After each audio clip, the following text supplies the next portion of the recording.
Hello, this is Ross Bliley from the podcast Pigskin Tales. This podcast is sponsored by Sterling Soap Company. With products sold throughout 41 locations around the globe, Sterling Soap Company has a unique assortment of products to choose from for your loved one for the holidays. Handmade artisan soaps created by Roderick and Amanda Lovin since 2012, these products are affordable and provide great value. Act now and save on your shipping costs. If you purchase $75 or more, your shipping cost is free in the United States. Shop now online at sterlingsoap.com.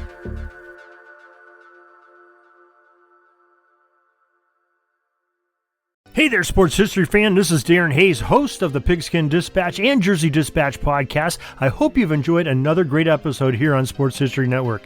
Now, speaking of sports history, this episode was brought to you by Firefly Books, and they have two great ones for you this summer. For basketball fans, they have the NBA 75, the definitive history by author Dave Zarum, who's appeared on our Jersey Dispatch podcast recently. He tells about the experience, the thrilling journey of the NBA, from its humble beginnings to its modern glory. Uncover the untold stories of triumph, controversy, and the greatest stars of the game. This isn't just a book, it's courtside seats to over 75 years of NBA history. And for the golf enthusiasts, swing into The Golf Round I'll Never Forget by Matt Adams.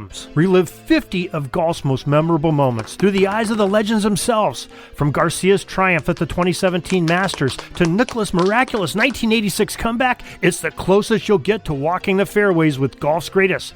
Get your summer read on. Grab a copy of NBA 75 or The Golf Round I'll Never Forget, available online or at your favorite bookstore. This podcast is part of the Sports History Network, your headquarters for the yesteryear of your favorite sport. You can learn more at sportshistorynetwork.com. Welcome to another edition of Yesterday's Sports on the Sports History Network. Today we have a special guest, Ed Kleese, who, as you could tell by his hat, he is a Washington Commanders or Redskins, whichever you prefer, from back in the 80s, I guess, the early 80s. That's when I started, yep. Okay. So, this is the first time we've had Ed on. So, Ed, just tell us a little bit about yourself. What year were you born? And yeah, I was born in the great year of 1977.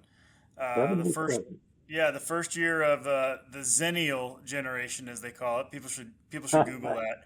It's Xennial. It's not Gen Z. It's not Gen X. We're like a little 6-year generation in between. It's kind of fun. So I was born in 77, and I assume you're going to ask how I became a Redskins fan. And the answer to that is I don't know. It's as if I was born with it. I came by it pretty organically, I'd say. Neither of my parents were particularly big sports or football fans. I was an only child, and we lived in Tulsa, Oklahoma at the time. My parents were both from New York, right. But we lived in Tulsa, Oklahoma. A little kid, I was 4 or 5 years old, and we had a next door neighbor who was a retired high school football coach and athletic director at Tulsa Memorial High School. A great guy who sort of introduced me to football. He was like the next door. It's like having my grandpa next door almost. Right. And he introduced me to football, and I fell madly in love with the game and the sport right at the beginning. And I do not remember ever making a choice or what it was that made me a Redskins fan. I can only assume that there had to be a decent amount of bandwagon jumping because this was 1982, 1983. So this was when they were going to the back-to-back Super Bowls those 2 years. One of my very earliest memories is actually watching Super Bowl 18 following the 1983 season, so that would have been January 84. And with the Raiders smoking them, and just feeling not really necessarily understanding what was going on. I'm 6 years old, but just knowing I was disappointed and didn't like it, and that was my team. And I wish I had a better origin story, but that's just it. It's as if I was born with it. Right. Okay, so you're born and raised in Tulsa, and where do you live now? Well, I'm actually, believe it or not, I'm actually born right outside of Philly, Cherry Hill, New Jersey. We Okay. moved around a lot as a kid. My dad was in oil and gas, so I Uh-huh. spent a lot of time growing up in Tulsa. I wound up spent some time in Texas. I wound up at the University of Oklahoma in Norman, Uh-huh. and lived in Tulsa for a little while longer. But we have been Oklahoma City based for the Right. last approximately 20 years now. So that's where Okay. I am now. Okay. So I was going to kind of try to do this in reverse order. I think we had discussed through email that we were going to start with the 1990, I think it was 1991, right? That Correct. they beat the Buffalo Bills in the Super Bowl. Am I right on that? Yes, Correct on the the year? '91 Redskins were one of the most. The '91 Redskins were one of the most dominant teams of all time, statistically and by the eye test. I would not disagree. I remember by 1991, let's see, I was 29.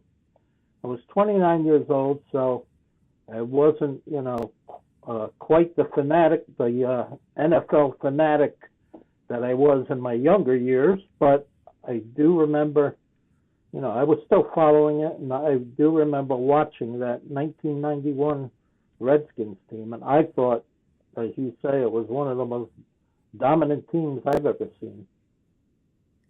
Well, they did have some good fortune too, and it's okay to admit that.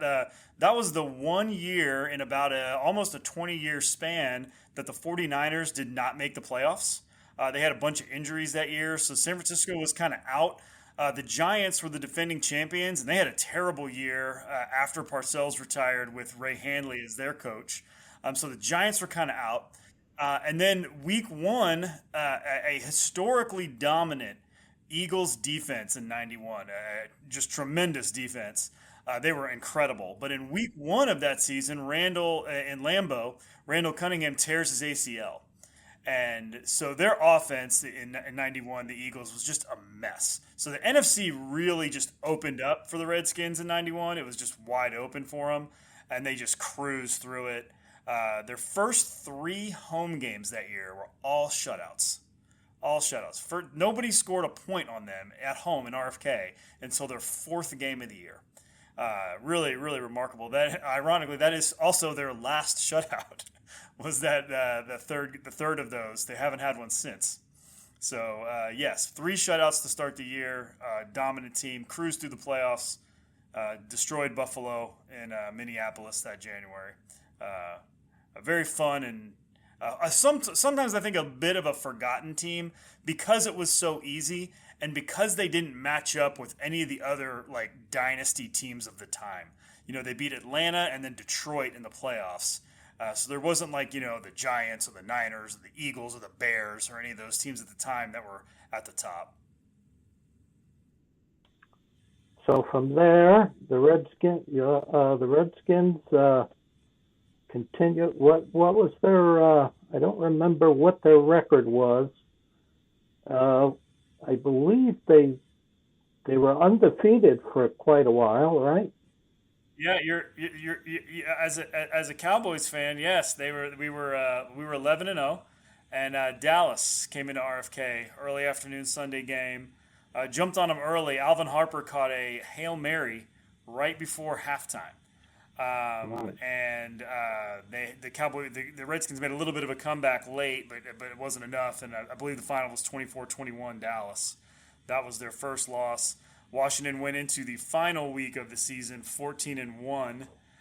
It was a meaningless game at the Vet in Philly and lost on a last-second field goal. Had they beaten Dallas in that game in RFK, they almost certainly would have tried in that game at the Vet to complete the undefeated season. Right. But because they hadn't and it didn't mean anything, they sat a bunch of guys in the second half and the Eagles beat them. So 14-2 was their final record. Right. 11-0, and that Cowboys team, that was the year before the Cowboys started their little dynasty. I think exactly. I was actually at the game in '91 in Dallas, which was week 2, Monday night game, a tremendous game. The Redskins wound up winning 33-31. Right. But what I really remember about that game was thinking, oh man, these Cowboys are good. They're probably going to be pretty special. Emmett had a long touchdown run. Aikman had a good game, Irvin, the whole thing. Now, their defense wasn't quite there yet. Right. So Washington was able to rack up 33 points that night and kind of hold on to win. Right. But yeah, that was sort of that 91 season was a bit of a coming out for Dallas, I think. Right. And, obviously next year is sort of when they took off. Yep. So then the Redskins played the Falcons in the playoff game. The infamous seat cushion game. Okay. It was a mud. It was disgusting. The weather was horrible, muddy, and late in the game, the fans all started throwing their yellow seat cushions on the field. And there's a lot of clips. There's a lot of clips you can find on YouTube and such. That if you just Google or look up the seat cushion game, you'll see a little bit of a rain of seat cushions towards the end of that game. I don't remember. I think Atlanta turned the ball over 5 or 6 times. Wow. It was just a mess. And it was a good day for the Hogs for sure. Right. And what was the final of that game? 24-7. 24-7. Then they played the Lions. Correct. And I remember that was a blowout. It was an absolute blowout. Charles Mann on the first or second play of the game sacked Eric Kramer, fumbled. Washington recovered, scored a touchdown a couple plays later. And it was just the route was on from the go in that game. I think 41-14 or 41-10 was the final there. It was never even close. I mean, it was over midway through the first quarter. That game was over. Right. I think 41-10 is correct. Gotcha.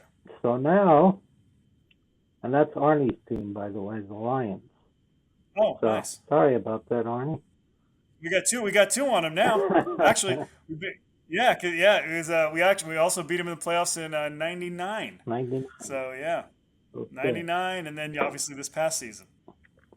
So now, if you could explain, as we said, this 1991 team was one of the most dominant teams in NFL history, probably, and 2 years later, they're like one of the worst teams in the league. How did this? Correct. Maybe you could explain to us how that happened. The buffer year between 91 and 93 obviously was 92, and the 92 Redskins were actually probably one of my favorite NFL teams of all time. I liked it. Was an old team. They were trying to defend that title. They had horrible injuries. They had Mark Rippon held out in camp. It got off to a little bit of a rocky start. And that 92 team battled and battled. They squeaked in the playoffs at 9-7. They beat Minnesota in the wild card round. And then they went to San Francisco in the divisional round with Steve Young and played. They had the game in hand at one point towards the end. They were losing, but they were driving for the go-ahead touchdown. And in another sloppy, muddy game, Mark Rippon was handing off to Brian Mitchell, who fumbled. About the 49ers, right around their red zone. San Francisco recovered, held on to win by 7. And from that moment, little did we know that was sort of the death of the Redskins in a lot of ways. I didn't know it at the time. About a few weeks later, Joe Gibbs would retire. Unexpectedly at the time, for sure. They named Richie Pettibone, who had been their defensive coordinator forever, the head coach. And I think there was a sense that, even with Gibbs gone, that there was going to be a pretty seamless transition. The organization itself was very strong, and they would sort of figure it out. And then 1993 arrives, free agency arrives that same year. So Gary Clark left. There was a few others. The 93, they tried themselves. They signed Leonard Marshall from the Giants, and Ethan Horton was. They went Al Noga. So a bunch of old free agents joined the Redskins, and that team was bad. They were bad. The 93 Redskins were bad. They were very old. They had all of the they either had defections that left via free agency, or some of the older guys like the offensive line in particular, Jacoby, Jeff Bostic, they had just gotten old. They were done, and it was same story on defense as well. So it was a real shock to the system that all of a sudden, with this new world of free agency, that you have this old team that needs a massive, massive influx of talent. And the '93 season was a major eye-opener to go from where we had been 2 years earlier. But I think there was still some optimism, especially going into '94, because of course the reward for being terrible is a high draft pick. But then that's kind of where the story really takes a turn when they draft Heath Schuler. Right. In '94 with the 3rd overall pick. And obviously if you swing and miss on a quarterback like that, it's very difficult to make up for it. And then at the same time, they have this ownership issue with Jack Kent Cooke, who is also getting very old at the time. And I don't know how in deep you want to go into that whole thing, but there was a big controversy issue with if he was going to leave the team to his son or his family. And long story short, he just made it very difficult in the transition, which then put the team up essentially for sale in the mid-'90s. So we had ownership upheaval, ownership uncertainty all through the middle part of the decade. I like to talk about the Norv Turner years as being the most tortured years of being a Redskins fan for sure. That would be '94 through to most of 2000. A bunch of teams that were pretty good but not great and had these excruciating, terrible losses and end-of-season flameouts, 7-1 starts and missing the playoffs. Just a lot of little calamities like that. And very slowly, the Redskins kind of went from this model franchise in this storied venue of RFK to this kind of middling, struggling organization playing out in Maryland in a charmless stadium, and then you wind up with Dan Snyder, and that's 10 podcasts for you right there. Okay. But I would say that they didn't foresee free agency the way maybe a few other teams did, and what that would do, and then if you compound that with a bunch of whiffs in the draft. And that's how you get bad fast. Yep. Okay, so I want to backtrack a little now. We'll go back to the 1987 team, and that was a strike year, right? Yep, a strike year. The first time I ever saw the Redskins live was with the replacement players. Oh, really? We had tickets. Yeah, it was the Monday night game in Dallas in '87. It was my first ever game in attendance, a Redskins game. I'm only, I'm 10 years old, so I didn't really care at the time. It didn't bother me so much that I wasn't seeing the real guys. I was just kind of excited to be there. Right. The '87 team, the replacements went 3-0 for them, sort of famously remembered in a lot of documentaries, and the movie The Replacements was inspired by them. So their replacement guys went 3-0. The '87 Redskins were not as good as '82, even '83 or '91. They were a little bit more of a team of opportunity. They had a lot of quarterback issues that year. Doug Williams was inserted late in the season over Jay Schrader. It's kind of funny. Doug Williams is he's in the Ring of Honor for Washington. He's kind of a big name, and he's been with the organization for many, many years as an executive. But he only won 5 games as a starter for the Redskins in his career. Wow. Which, he went. His regular season record was 5-9 as a Redskins starter. Wow. He happened to have a incredible playoff run where they beat the Bears, they beat the Vikings, and then they of course beat the Broncos, and then sort of we all remember the 35 points in the second quarter of that Super Bowl game where he just went bananas. Yeah. And got the ring. So the '87 Redskins were much more of a team of sort of destiny and opportunity, as compared to the earlier team with Theismann and Riggins, and then the 91 team. Right. I love the 87 team, though, for a lot of those reasons. And that was really one of the first years I can really remember kind of start to finish as a fan. Yeah. I was a little surprised by that 87 team because San Francisco was 10-2 at one point in the season. It looked like they were going to be the team, the team that was going to go all the way, and they got upset by the Vikings in the playoffs. Yeah, we needed to send a ring to Anthony Carter, the Vikings wide receiver. If you go up and look at his numbers from that divisional playoff game in San Francisco, it's one of the greatest receiving games in the history of the NFL postseason. Right. They could not stop Anthony Carter in that game. And I do remember specifically watching that game and thinking, oh, man, if Minnesota wins this game and, we can beat Chicago, we get the NFC Championship game at RFK. And that's exactly how it played out. Yeah. And the Saints also had a good team that year. They were also 10-2 at one point, and they also lost to the Vikings. In fact, they got destroyed by the Vikings. Yep, that Vikings team was hot. Yeah. Super hot. They gave us a very good game in the NFC Championship game. We had a ton of trouble moving the ball and scoring. And that game came down to a fourth down play at the 4-yard line. It was 17-10 Washington. And it's kind of in Redskins lore, there's a pass out of the backfield. I believe it was Darren Nelson, I want to say, out of the backfield, the running back. And for years and years, everybody said that Darrell Green broke up the pass at the goal line to send the Redskins to the Super Bowl. Now, if you really look at that video, it's a drop. It hits him right in the chest, and it's out before Green ever touches him. Right. Now, Green is there. He's close. Yeah. But really, it's a drop. And even though he wouldn't have scored a touchdown on that play, that would have given them 1st and goal at the 1. Right. So another maybe a little good fortune for us there. Once he dropped it, it was over. We took over. Minnesota didn't have timeouts left. Joe Gibbs famously dropped his knees, both knees, on the sidelines right before that play. Yeah.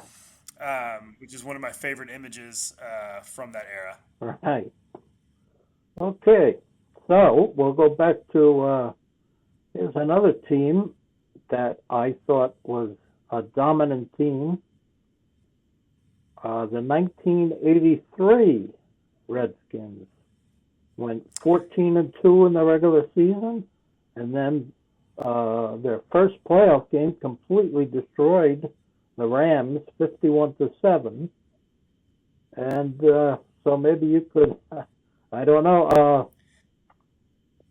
I don't think too many of the Redskins players have an explanation for. It was just the complete collapse in that Super Bowl.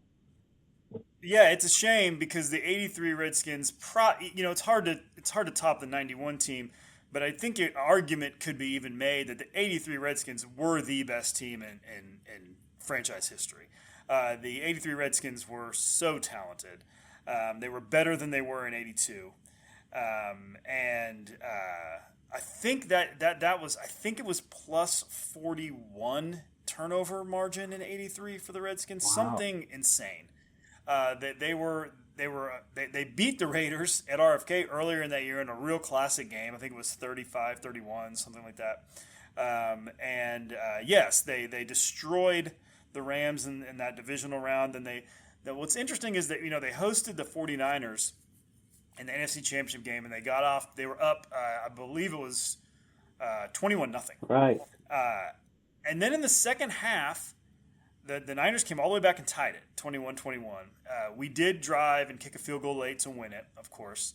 But something sort of happened in the second half of that game where it didn't look right, and it seemed like maybe that carried over to the Super Bowl. The Super Bowl was just a stunner. I mean, right. I don't think there was some rumors over the years that maybe the team was too loosey-goosey down in Tampa leading up to it. Maybe weren't fully focused. Kind of thought they had it in the bag. We're going to be repeat champs. There've been some talk and chatter of that over the years. I don't know if it's ever been really substantiated, Right. but maybe came in a little too high on themselves. Now that's not the Gibbs MO at all. He No. was famously kind of paranoid about all that kind of stuff. But yeah, they certainly got destroyed that day. The Marcus Allen run sort of being the signature moment of the game, which I do remember watching that as a kid. Jack Squireck's interception on the little flare pass off from Theismann goes right in the end zone. A very, very bad day for the Redskins, and kind of a shame historically, because if they win that game, I do think that they are really remembered as an equal dynasty to the 49ers of the era. Right. I think they really would be. But you know, you don't get it done, and it's sort of a forever what if. Yep, that's what people remember. They remember who won the Super Bowl. So going back 1 year, 1982, another strike season, and that was a team that kind of surprised me too, because I really didn't think they were that good of a team. Not that preseason means a heck of a lot, but they lost all 4 preseason games. And they never really looked to me during that season like a dominant team. So Well, they weren't. yeah, I was. They really weren't. Yep.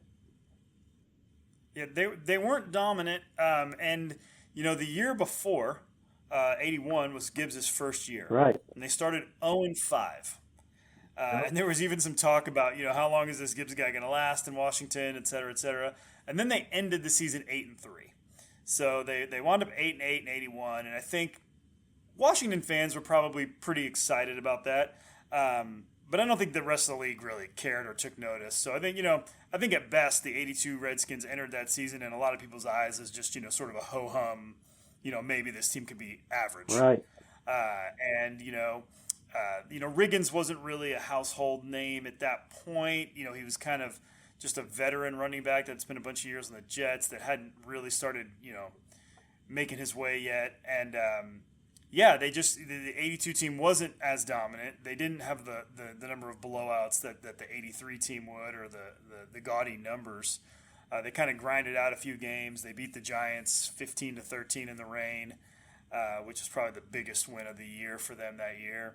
But they get to the playoffs, and they have, you know, it was a strike year, it was a weird year, so they expanded the playoffs. They did sort of a basic tournament type setup, so you had to win more games than you typically would for a 1 seed, and they were all at home. Right. And that's when the Riggins and the Hogs were really born during that 82 postseason. It was the numbers were crazy. He had so many carries, so many yards. And then the 82 NFC Championship game against Dallas is probably, I still think, maybe the best singular moment in team history. You could argue maybe Riggins' run in the Super Bowl against Miami, but I think it's the Darryl Grant interception at RFK off of the deflected pass by Dexter Manley, and the touchdown that sealed the game, put them in the Super Bowl. Madden and Summerall calling it. RFK going crazy, the stands shaking. I think that was probably the moment, maybe even to this day, sort of like the most special moment in franchise history when they got to that first Super Bowl. Yep. And I was, as a Cowboys fan, I felt pretty confident that the Cowboys were going to beat them in that championship game. Like I said, I really didn't think that the Redskins were that good, but they proved on that day that they were that good. Yeah, and that was the Cowboys' stretch, right, of 3 straight NFC Championship game losses. Is that correct? The Eagles, the 49ers, the catch, and then in Washington the next year, I believe, right? That's right. 3 years in a row. Yep. They had a chance to go to the Super Bowl, and they lost all 3. And against the Eagles, 49ers, and Redskins, too. Extra salt. Yeah. Okay, so we have... we're going to go back to a team that I think doesn't really get enough credit.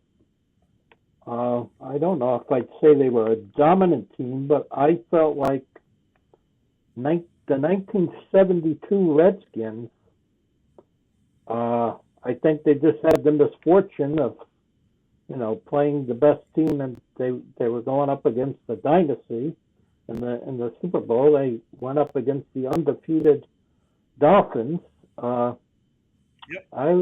Looking back on that team, and that's when I really hated the Redskins, because I was a 10-year-old kid and I was a diehard Cowboys fan, so I hated the Redskins. And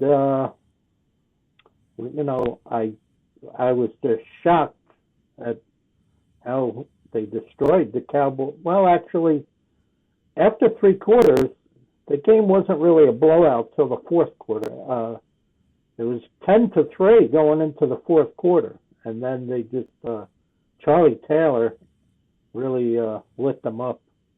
And looking back at that team, the 1972 Redskins, I don't really think there was any other team in the NFL that could have beaten them other than the Dolphins. Probably not. That was the sort of the heart of the George Allen era, and for so long the Redskins had been kind of in misery. Yep. In the early part of the 30s, 40s, they were good with Sammy Baugh, and then they went through a long stretch there, 50s, pretty much the entire 60s, where they just were not a factor at all. They were not particularly competitive. A couple of decent teams under Sonny Jurgensen, but never built well around him. And then, Lombardi comes in 69 Yep. and sort of, unfortunately, of course, has cancer and passes away before the 70 season. But maybe in that 1 year kind of changed the culture a little bit, Right.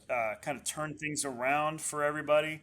I think kind of maybe got the fans probably a little bit more interested and engaged. And then, of course, you enter into George Allen, who is this super crazy, enthusiastic, interesting character. Built his teams through veterans, and the Over the Hill gang, and then that 72 team was probably the best team of the Allen era.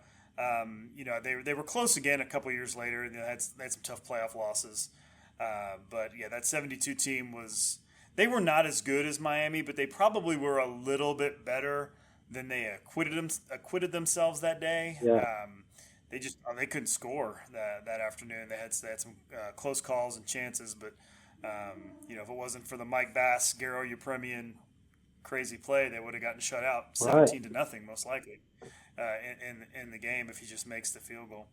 And also, just as an aside for the Cowboys thing, that was also we beat the Cowboys in the 72 championship game, the 82 championship game, and then if you go to 92, that's the fumble I mentioned from Brian Mitchell. Had we held on to that ball, the NFC Championship game in 92 is going to be Redskins-Cowboys again. Right. It would have been 72, 82, and 92, but didn't get that chance. Right.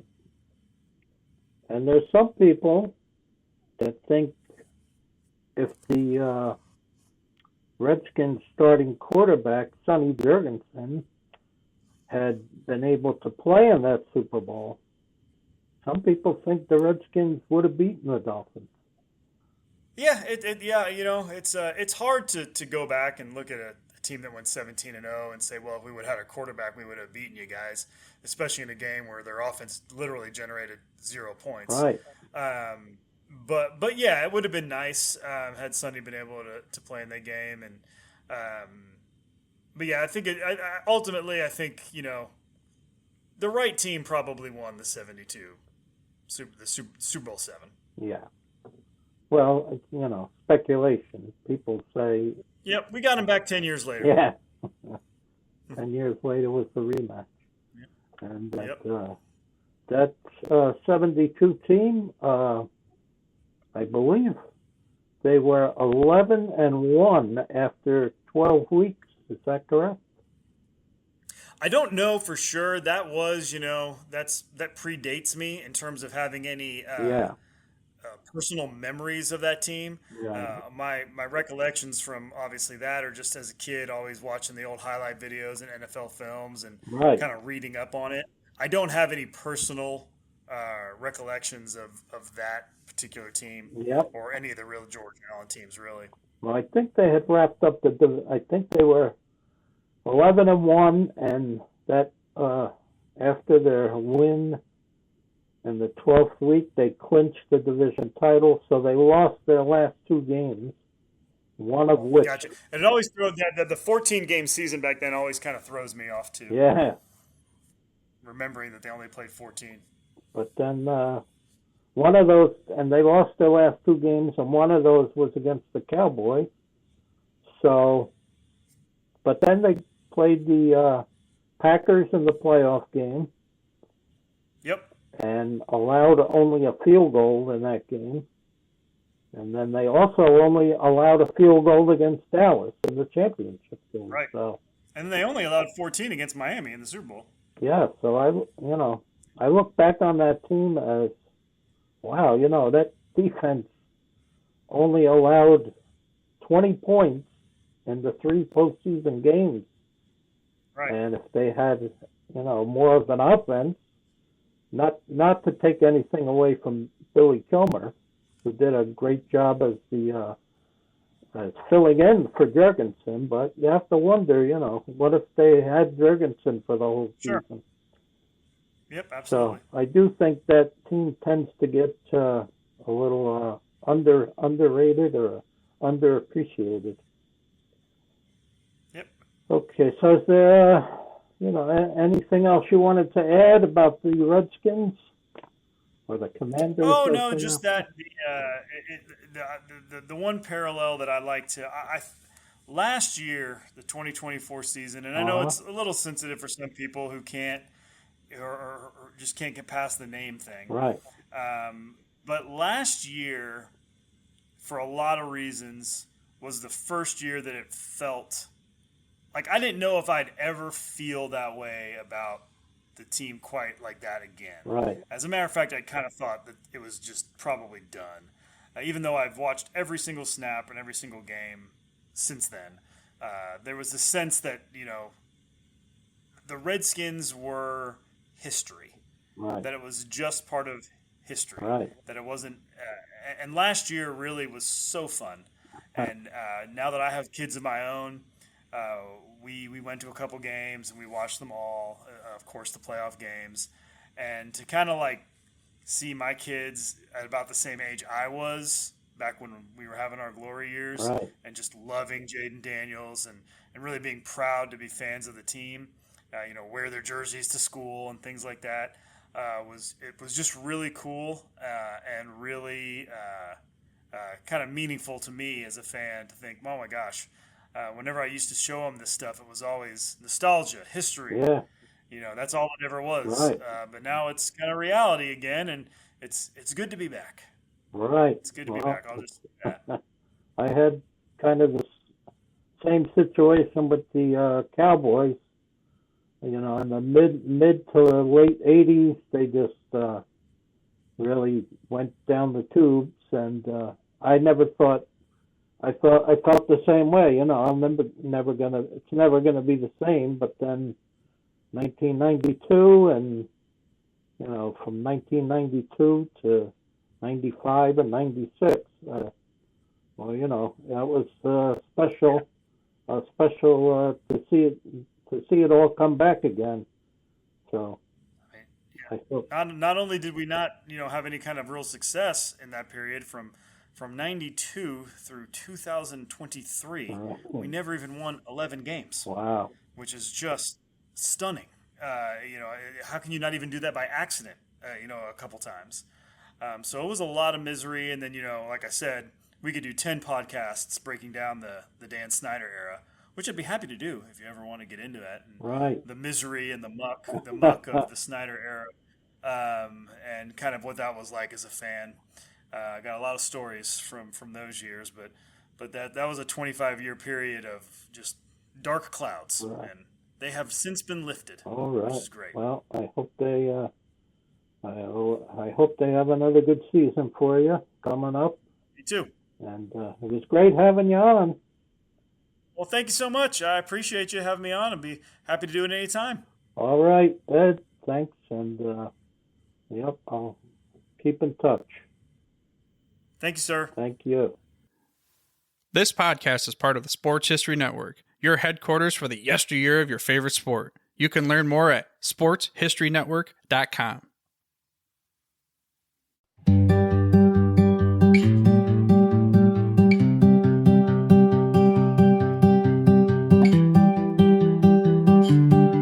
The Sports History Network, where legends live on and the past plays loud. Welcome to the place where history's proud. From gridiron glory to the hardwood stars, from the racetrack heat to Olympic bars. It's the voices, the stories, the moments you miss, told by fans and pros who live for this. Hook and Themic, the Sports History Network, where the past comes alive. Podcasts and blogs that keep the flame high. From Babe to Brady, Alley to the Dome. If it's history and sports, then this is the home. SportsHistoryNetwork.com, the headquarters of sports yesteryear.